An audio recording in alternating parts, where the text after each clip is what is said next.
મિત્રો, આપણી પર દેવું થઈ ગયું છે. આપણે ઘણી મહેનત કરીએ છીએ, દેવું ચૂકવી નથી શકતા. તો નવરાત્રિના છેલ્લા દિવસે આપણે એક સરસ ઉપાય જો કરીએ તો ચોક્કસ આપણે આ દેવાઓમાંથી મુક્ત થઈએ જ. રામનવમીના દિવસે રવિવાર છે, બરાબર? તો લાલ કપડામાં એક 250 ગ્રામ જેટલી મસૂર બાંધી ને આ પોટલીની સાથે એક ઘીનો દીવો લઈને મંદિરે જજો. લાલ પોટલીમાં મસૂર અને ઘીનો દીવો, બરાબર?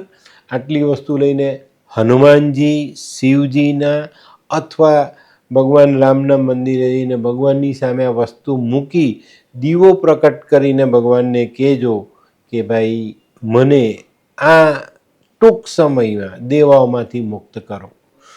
આટલો નાનકડો ઉપાય તમને જીવનમાં એટલી બધી સરળતા આપશે, સફળતા આપશે કે ઋણ તો ચૂકવી દઈશું, પણ સારી જિંદગી જીવવા માટે પણ આપણે સારી કમાણી કરી શકીશું.